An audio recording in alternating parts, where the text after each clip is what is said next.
전서 9장 15절로 23절 말씀을 통해서 권리를 넘어 복음을 위해 사는 삶이라는 제목으로 이 말씀을 나누기를 원합니다. 제가 본문 말씀 읽어드리겠습니다. 고린도전서 9장 15절 23절입니다. 그러나 내가 이것을 하나도 쓰지 아니하였고 또 이 말을 쓰는 것은 내가 내게 이같이 하여 달라는 것이 아니라 내가 차라리 죽을지언정 누구든지 내 자랑하는 것을 헛된 대로 돌리지 못하게 하리라. 내가 복음을 전할지라도 자랑할 것이 없음은 내가 부득불할 일임이라. 만일 복음을 전하지 아니하면 내게 화가 있을 것이로다. 내가 내 자의로 이것을 행하면 상을 얻으려니와 내가 자의로 아니한다 할지라도 나는 사명을 받았노라. 그런즉 내 상이 무엇이냐? 내가 복음을 전할 때에 값없이 전하고 복음으로 말미암아 내게 있는 권리를 다 쓰지 아니하는 이것이로다. 내가 모든 사람에게서 자유로우나 스스로 모든 사람에게 종이 된 것은 더 많은 사람을 얻고자 함이라. 유대인들에게 내가 유대인과 같이 된 것은 유대인들을 얻고자 함이요 율법 아래에 있는 자들에게는 내가 율법 아래에 있지 아니하나 율법 아래에 있는 자 같이 된 것은 율법 아래에 있는 자들을 얻고자 함이요 율법 없는 자에게는 내가 하나님께는 율법 없는 자가 아니요 도리어 그리스도의 율법 아래에 있는 자이나 율법 없는 자와 같이 된 것은 율법 없는 자들을 얻고자 함이라. 약한 자들에게 내가 약한 자와 같이 된 것은 약한 자들을 얻고자 함이요 내가 여러 사람에게 여러 모습이 된 것은 아무쪼록 몇 사람이라도 구원하고자 함이니 내가 복음을 위하여 모든 것을 행함은 복음에 참여하고자 함이라. 아멘. 우리가 고린도전서 8장 말씀 그리고 오늘 9장 15절 23절 말씀까지 실제적으로는 계속 이어지는 연결되어지는 그런 말씀입니다. 고린도전서 8장 1절로 13절 말씀을 통해서는 그리스도인의 그 사랑 없는 지식은 결국 교회를 아프게 한다. 그리고 형제를 넘어지게 한다라는 말씀을 우리가 나누었습니다.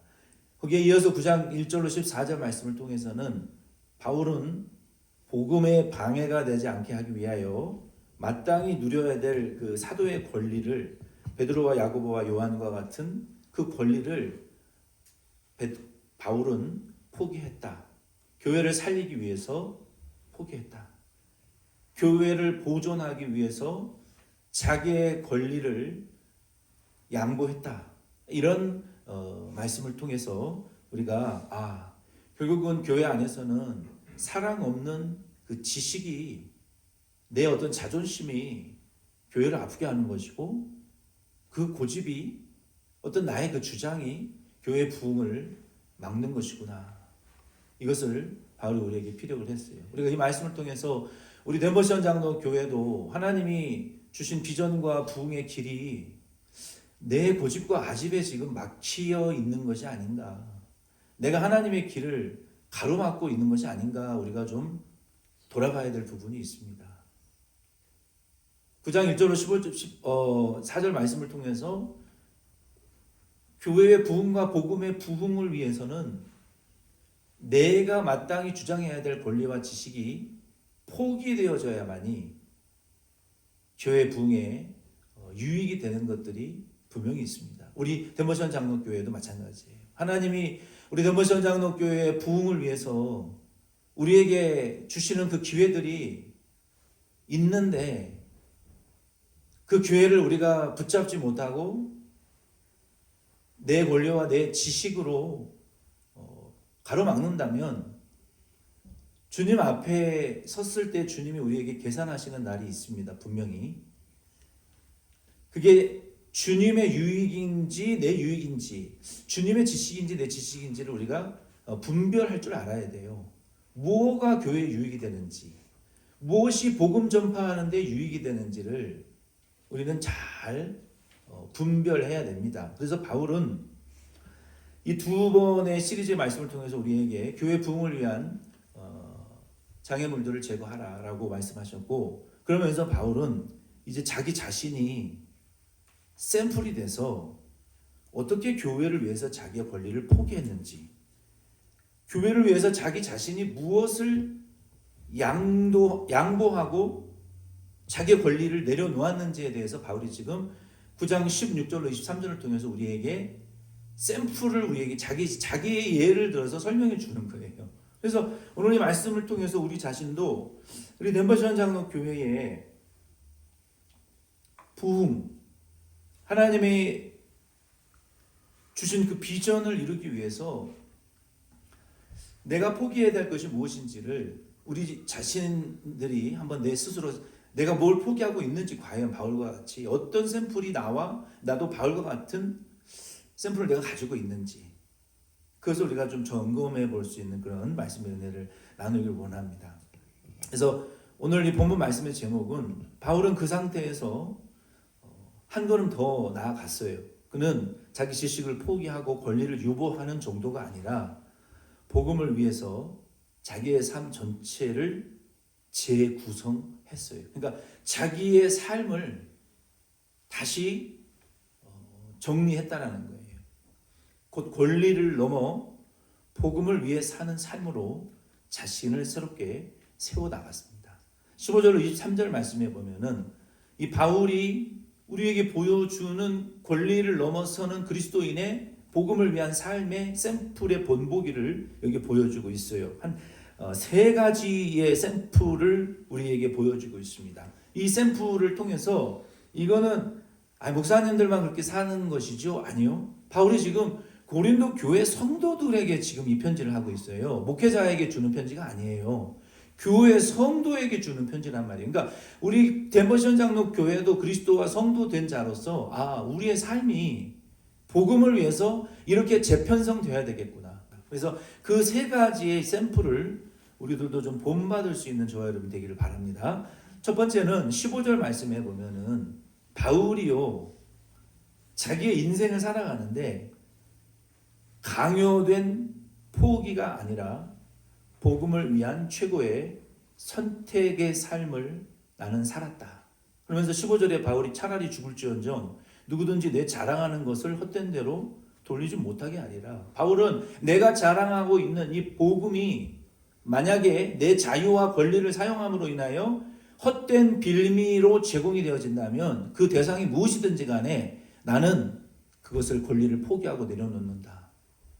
근데 이 포기와 내려놓음이 누가 시켜서 한 것도 아니고 강요되어진 것이 아니라 내 스스로 복음을 위해서 내려놓는 최고의 선택을 내 자발적으로 내면의 동기를 가지고 나는 한다.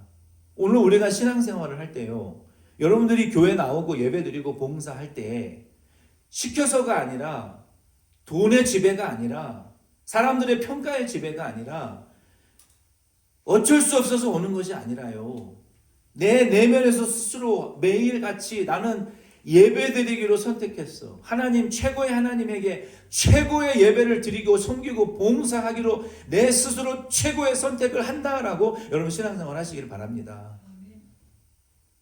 누가 시켜서가 아니라 교회 나오는 것도 예배드리는 것도 봉사하는 것도 내 스스로 나는 최고의 선택을, 주님이 나 같은 최악의 사람을 최고의 지존하신 예수님이 선택하셨으니까 내가 인생 사는 동안 이제는 최고의 하나님에게 나는 섬기기로 결정하는 거야. 예배드리기로 결정하는 거야. 교회 나가기로 결정하는 거야. 내 인생을 주님에게 드리기로 나는 결정하는 거야. 왜?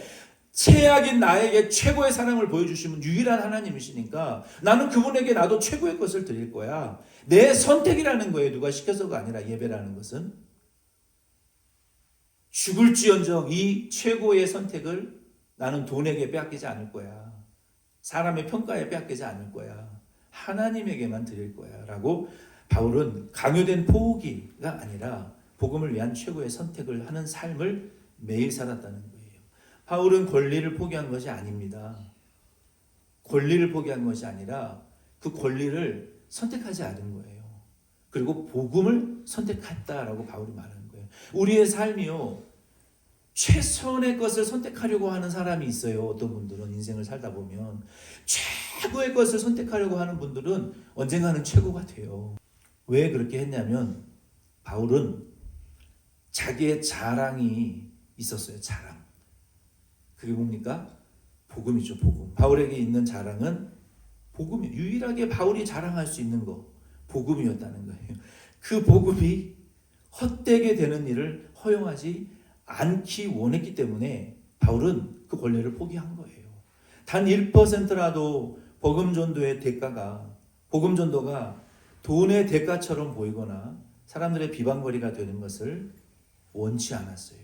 바울이 재정 지원 자체를 반대했거나 금욕주의를 주장한 것이 아닙니다.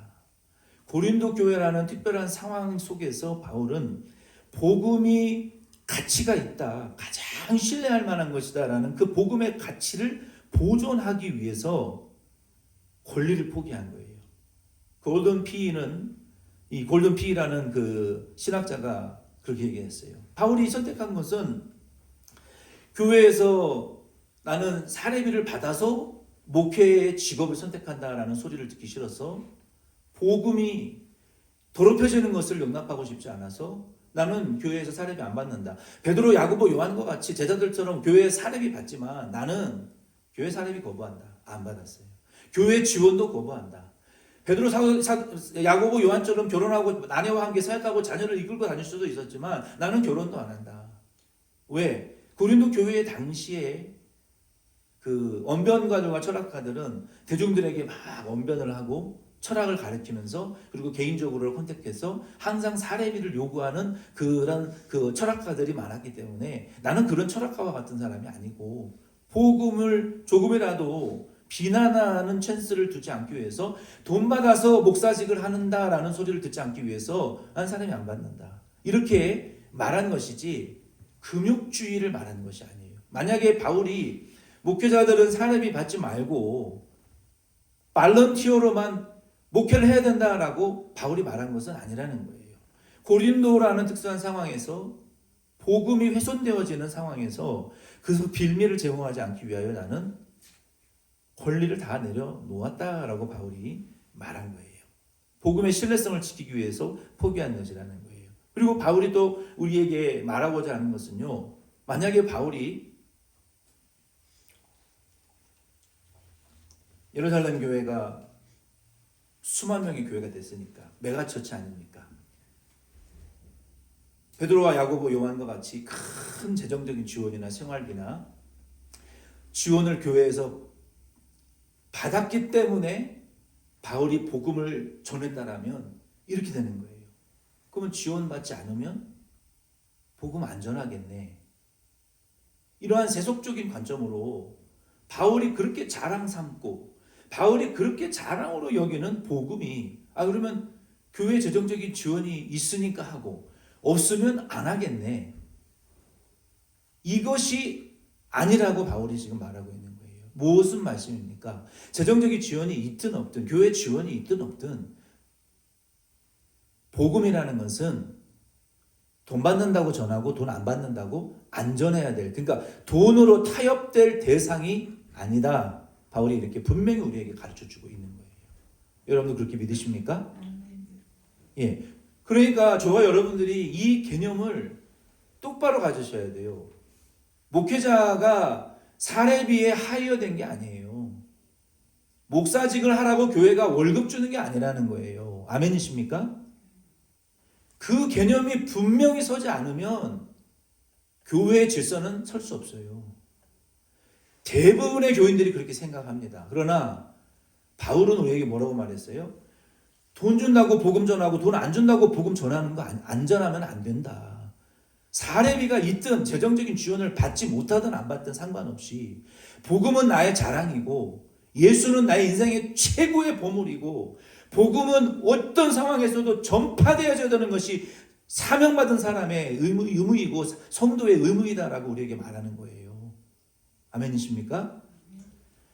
여러분, 제가 왜 이 말을 하냐면은 오늘날 많은 교회들이 이 점에 있어서 분명한 바탕에 서 있지가 않아요. 분명한 바탕에 서 있지가 않아요. 이중잣대를 가지고 있어요, 교회들이. 그러면 교회는 목회자에게 왜 사례비를 줘야 되느냐? 예를 들면 목회자는 직업은 아닙니다. 직업은 아니지만 목회자가 생활을 하고 가정을 꾸려나가고 전도할 수 있도록 목회자의 활동과 생계와 전도를 교회가 행정적으로 보장하는 거예요. 그것은 목회자의 직무에 대한 보상이 아닙니다. 한 영혼이 천하보다 귀하다 그랬는데 한 영혼이 천하보다 귀하다 그랬는데 그 복음 전도의 보상을 어떻게 돈으로 평가할 수 있냐는 거예요. 그거는 잘못된 거예요. 복음 전도는 물질로 평가되어지고 거래되어지는 것이 아닙니다. 바울이 지금 우리에게 그것을 가리키고 있어요. 이에 대해서 앤토니 티슬톤이라는 사람이 그의 고린도전서 주석에 그렇게 밝혔어요. 그래서 바울이 지금 우리에게 말하는 것은 복음은 거래의 대상이 아니다. 돈으로 사고 파는 것이 아니다. 바울이 복음에 훼손되는 것보다는 차라리 자기의 권리를 포기하겠고 자기의 생명이 손실되는 것이 낫다라는 상징적인 고백을 바울이 한 것입니다. 바울에게는 고린도전서 1장 31절이나 갈라디아서 6장 14절 말씀에 보면 유일하게 바울이 자랑하는 것은 십자가요 복음이었어요. 두 번째로 바울은 16절로 18절 말씀에 보면은 그의 자기 인생의 태도가요 강요가 아니라 내적인 확신으로부터 사는 삶이다라고 말했어요. 바울이 16절로 18절 말씀에 보면은 내가 부득불할 일임이라라고 말했어요. 부득불할 일입니다. 내가 이 복음 전도 내 권리를 포기하면서 복음을 전해야 되는 이 일은 하지 않으면 안 되는 일이고 내 속에서부터 이게 불이 올라와서 전하지 않으면 견딜 수 없을 정도의 마음을 가지고 있는 사람은 복음을 전해야 된다는 거예요. 그래서 바울은 자기 인생을 그렇게 살았다. 부득불할 일임이라. 내 내면의 동기로부터 강력하게 뿜어져 나오기 때문에 하는 것이지 그러한 동기로 바울은 지금 한다는 거예요. 바울의 이 내적인 확신과 사명은 예수님의 은혜와 사랑에 사로잡힌 결과입니다. 그는 자신이 누군지를 알았어요. 누군지를. 바울 스스로 늘 복음을 전할 때 바울이 간증하는 자기의 간증이 있었어요. 그게 뭡니까? 자기가 예수님 만나기 전에 예수님 핍박하고 교회를 핍박하고 그리스도를 대적했던 사람인 것을 자기 자신은 바울은 알아요. 근데 그런 자신을 주님이 용서하시고 사도로 세우셨기 때문에 바울은요 그 예수님을 생각하면 자기 자신의 과거를 생각하면요 그 예수님의 복음과 은혜를 전하지 않으면 견딜 수 없는 막 이 불이 바울 안에 막 뿜어져 나온다는 거예요. 그래서 바울은 이 사명감이 직업적인 윤리가 아니라 종말론적인 은혜의 경험에서 나온다라고 그 리차드 헤이라는 분이 이야기를 했어요. 그리고 바울은 고린도후서 5장 14절 말씀해 보면은요 이렇게 내면으로부터 부득불 전하지 않으면 견딜 수 없는 그런 마음을 갖게 된 그 동기가 무엇이냐면요 정말로 자기를 만나주신 그 예수님 사명으로부터 나왔고요. 그리고 바울은 고린도후서 5장 10절 14절 말씀에 보면은 예수님에게 나는 빚을 졌다라고 바울이 말하고 있어요. 오늘 저와 여러분도 예수님의 복음을 위해서 전하지 않으면 견딜 수 없고 읽고 듣고 기도하지 않으면 견딜 수 없는 이 불이 우리 속에 올라오는 이런 삶을 그래서 나는 모든 권리를 내려놓고 복음을 위해서 나는 산다라는 이 바울의 두 번째 삶을 우리가 살아가기 위해서 우리에게 필요한 것은요 이 사랑의 빚진 자의 심령으로 우리가 인생을 살아가야 돼요. 이게 굉장히 좋은 거예요. 누군가가 나에게 큰 빚을 줬다. 얼마나 고맙습니까? 내가 전화해가지고 다급한데 저기 돈 1,000불만 빌려주세요.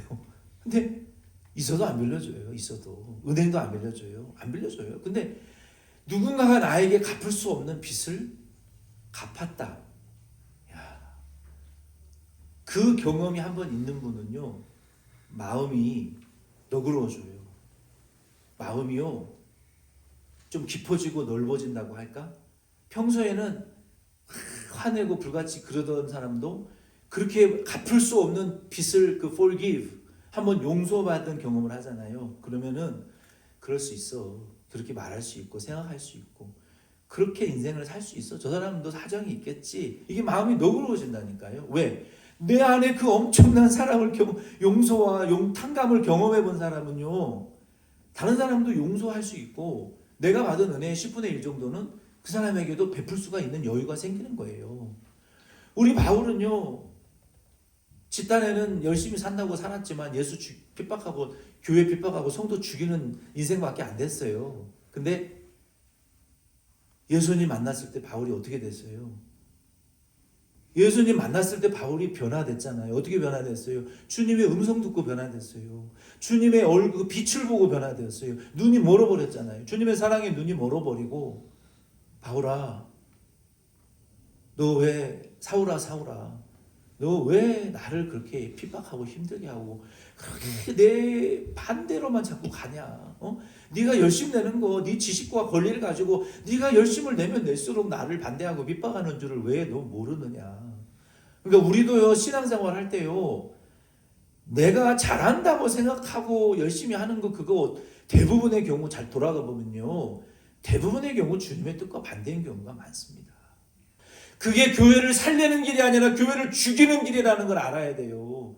남의 형제를 넘어뜨리는 일이라는 걸 아셔야 돼요. 자기를 돌아보셔야 돼요. 대부분의 경우가 그래요. 바른 길을 가는 사람은 말 안 합니다. 자기 부인하면서 그냥 순종만 할 따름이에요. 사람들 앞에서 나와서 강력하게 주장하고 반대하는 거 그거 주님 뜻 아니에요. 어떻게 보면 주님을 더 핍박하는 길 수도 있어요. 주님이 나타나셔서 너 왜 나를 그렇게 핍박하느냐. 그때 주님을 보고 눈이 멀어버리고 내가 지금 주님과 반대의 길로 가고 있구나. 그때 깨달았어요. 그때 깨닫고 바울이 그때 빛으로 찾아오신 예수님에게 그 사랑의 빛을 그때 진 거예요. 로마서 1장 14절 말씀에도 보면은 그 예수님에게 사랑의 빛을 줬다는 거예요. 용서받은 경험을 그때 한 거예요. 그래서 이 경험을 바탕으로 바울에게는 자기 인생을 살아갈 때 예수님에게 빚진 자의 심령으로 자기의 사명도 감당했고 사람들도 그렇게 대했어요. 오늘 저와 여러분도 그러면요 용서 못할 사람 없고 용납 못할 일 없어요. 어떻게 그런 말을 할 수 있냐고? 할 수 있어요. 어떻게 나한테 그렇게 대할 수 있냐고? 할 수 있어요. 우리도 이 예수님에게 빚진 자의 심정으로 살아가는 것이 하나님에게도 유익이고 나에게도 유익이고 내 주변 사람에게도 유익이에요. 예전에 제가 참 좋아했던 배우 나의 아저씨에 나왔던 그 선균 씨 목소리가 좋잖아요. 그 사람이 자살하고 나서 세간에 공개된 이병헌의 여러분 이병헌 씨도 결혼하고 여러 가지 그 스캔들이 있었잖아요. 뉴스에도 나오고 난리가 났었지만 잠잠해졌어요. 근데 그 이성균 씨가 그 일을 겪고 난 이후에 나 같은 사람도 사는데 오늘 우리도 세상 사람들도 그렇게 사는데 믿음 없는 넌 크리스찬들도 그렇게 사는데 아니 우리가 하나님의 아들 예수 그리스도로부터 용서받은 사람이라면서요. 그에게 긍휼히 여김을 받은 사람이라면서요. 근데 왜 빚진 자의 심정으로 용서 못하고 용납 못하고 나에게 그런 말을 했다고 상처를 받고 고통을 받아 하고 괴로워하고 힘들어하냔 말이에요. 오늘 이 말씀을 통해서 우리도 바울이 자기 권리 다 포기하고 자기의 권한을 다 내려놓을 수 있었던 것은 이 빚진 자의 마음이었던 거예요. 빚진 자. 예수님에게 나는 빚졌는데 내가 뭐라고 사람에게 뭘 기대하겠느냐.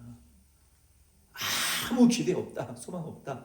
오직 예수님에게 사랑의 빚을 졌는 그걸로 내 인생의 가장 가장 큰 은혜와 사랑을 받은 사람인데 내가 뭘 사람에게 기대하겠냐? 뭘 바라겠느냐? 무슨 소망을 갖겠느냐? 내가 사람에게. 맞아요. 오늘 저와 여러분도 사람에게 실망하지 않기 위해서는요, 이 마음으로 사셔야 돼요. 사람이 그렇지. 무슨 사람에게 우리가 소망과 기대를 갖고 살겠냐? 예수님이 다 해주셨는데, 내 소원 다 이루어 주셨다. 예수님이 내 평생의 가장 귀한 선물이고 보아 나에게 다 주셨다. 사람에게 기대하지 말자. 이 마음을 가지고 살 때 낙심하지 않아. 조금 덜 낙심할 수 있을 것 같아요. 괴롭지 않을 것 같아요.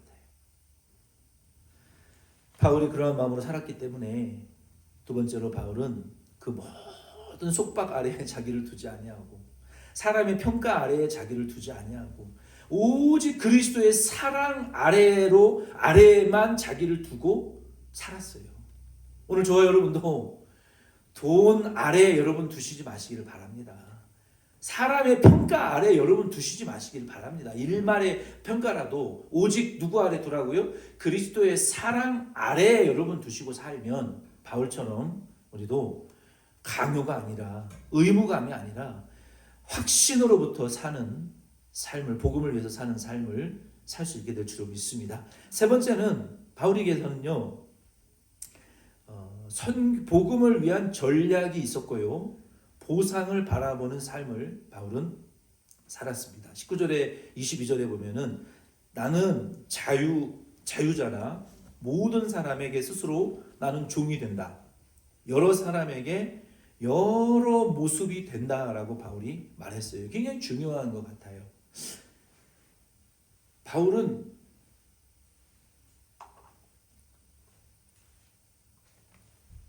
자유인이었지만 모든 사람이 종이 되어버린 거예요.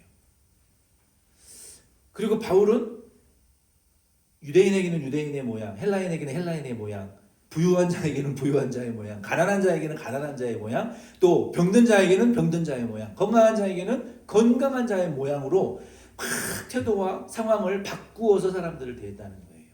이게 우리 인생을 살아가는 데 있어서 굉장히 중요한 인생의 태도인 것 같아요.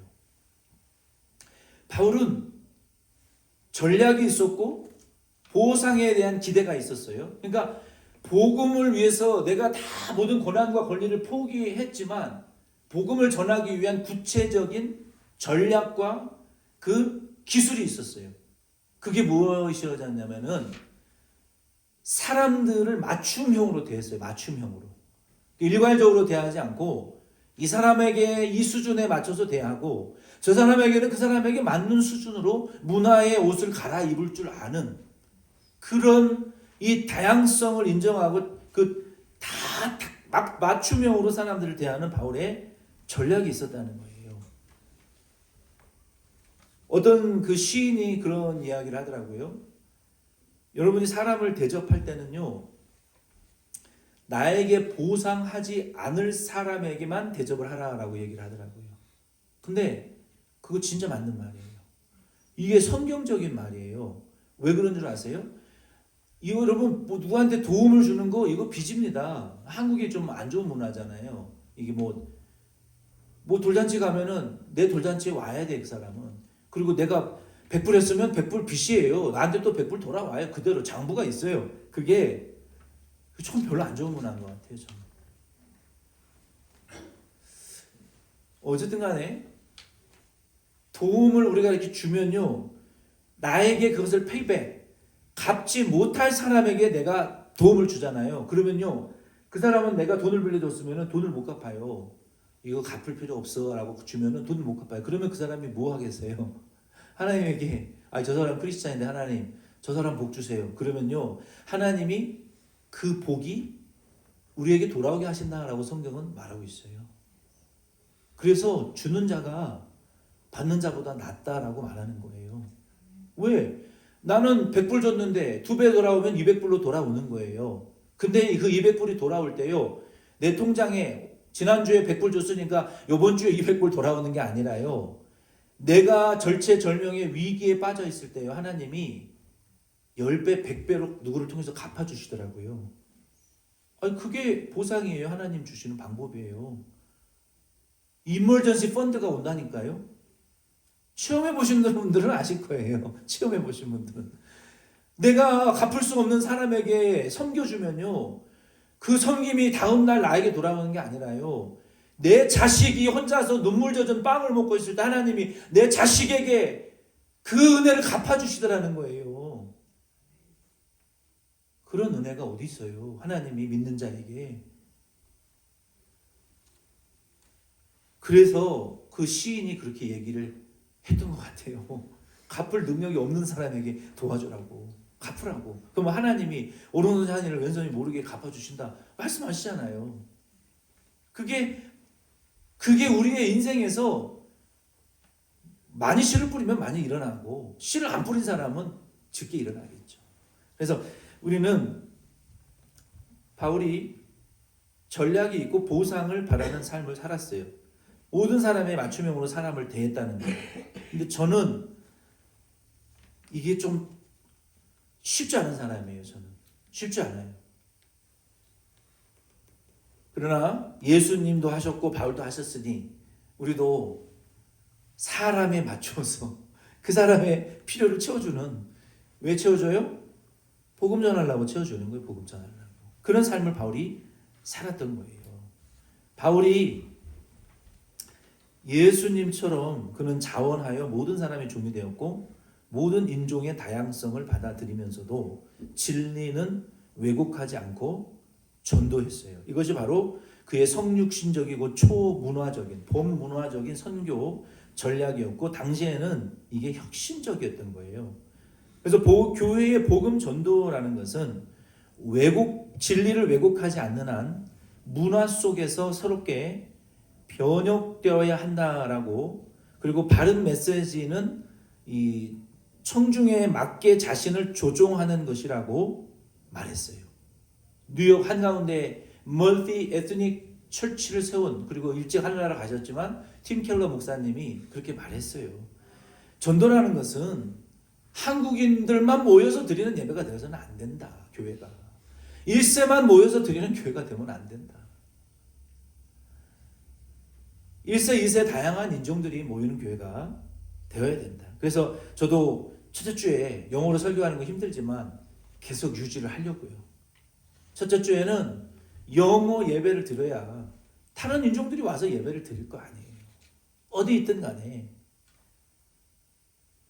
그래서 첫째 주 그런 기조를 유지를 해야 될 것 같고, 교회는 그래서 성육신적이고 초문화적인 전도의 접근 방법이 필요하고 청중에 맞게 자기를 조정해야 된다. 크레이그 블룸버그라는 분이 말씀을 하셨어요. 자기 중심으로만 전하면 못 알아들어요. 청중에게 알아들을 수 있는 옷을 입혀서 복음을 전해야 되는 것이고, 교회의 전도의 방식은 예수님이 낮아지신 것처럼 낮춰야 돼요. 교회 문턱을 확 낮춰야 돼요. 예배의 형식도 낮추고 모든 문턱을 확 낮추어서 사람들이 훤히 들여다보고 들어올 수 있는 그런 공간으로 낮춰야 된다는, 오픈해야 된다는 거예요. 그것이 교회의 바울이 말한 그 전도의 선교의 전략이라는 거예요. 바울이 그렇게 했던 이유는요, 19절에 더 많은 사람을 얻고자 함이라라고 바울이 말했어요.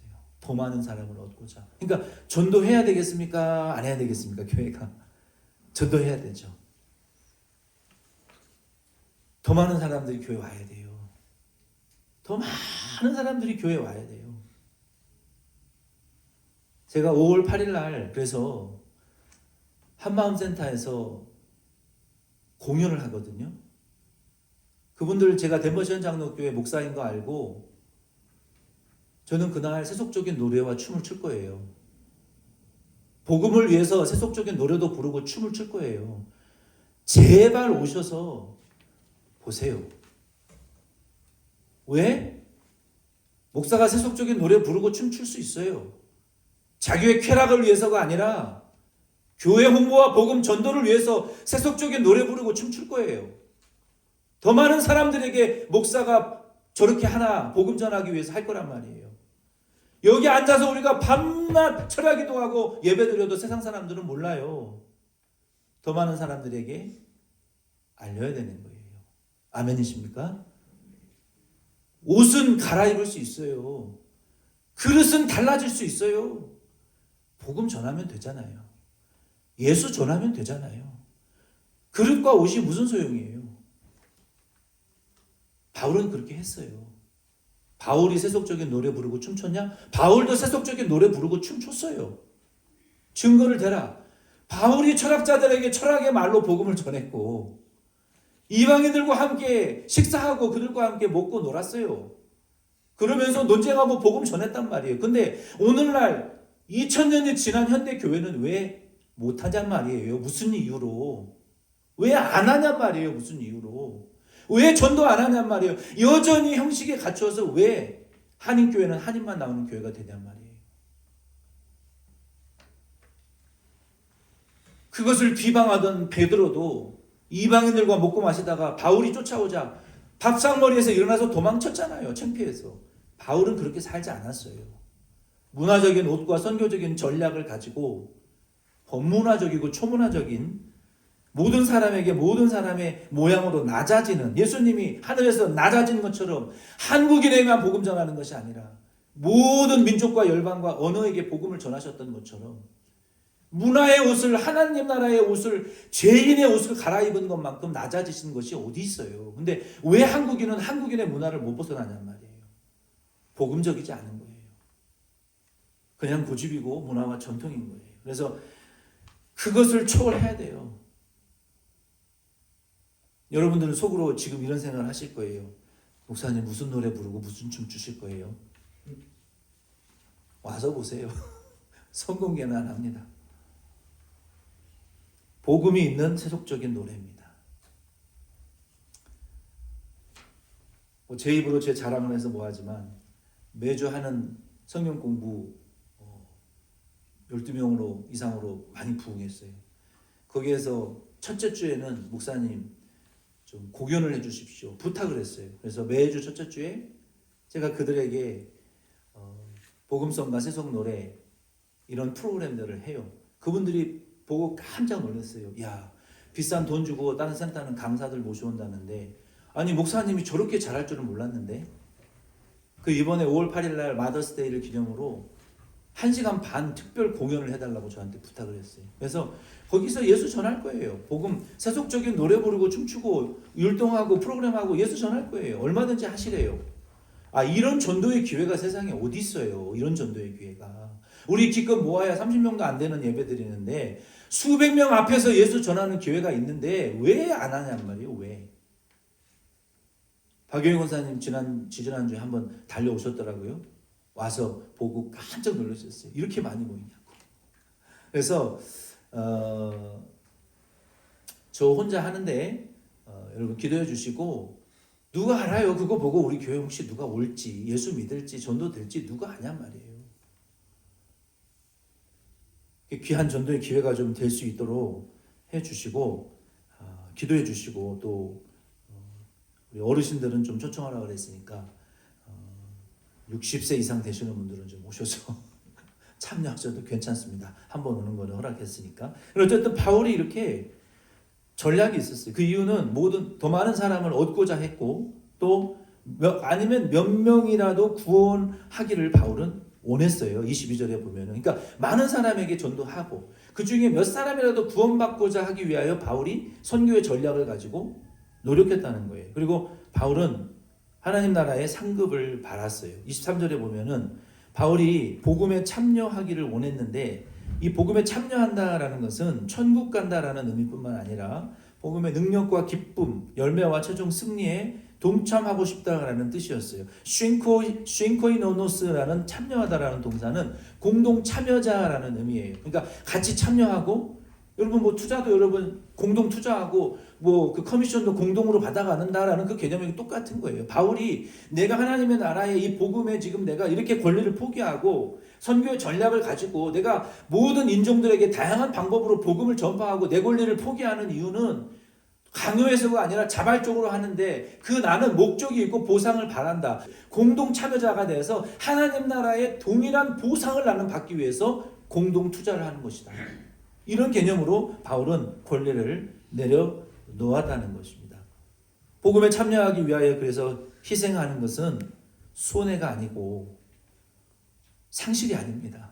세상 사람들은 네 권리를 지켜라, 손해보지 마라, 너 자신을 먼저 챙겨라, 교회 위해서 희생하지 마라 라고 말하지만, 그러나 예수님은요, 썩지 않는 하나님의 나라에 투자하라, 하나님의 나라의 보상을 위해서, 복음을 위해서 네 거를 포기하라고 말씀하세요. 선택은 여러분의 몫입니다. 이 땅은 둘 다 없어질 것이지만 하나님의 나라에서는 썩지 않는 면류관이 있어요.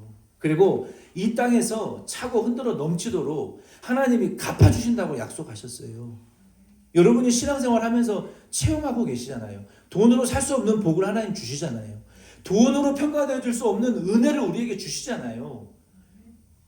그것이 우리의 보상이라는 거예요. 그래서 세상은 그렇게 말하지만 복음은요, 이렇게 말해요.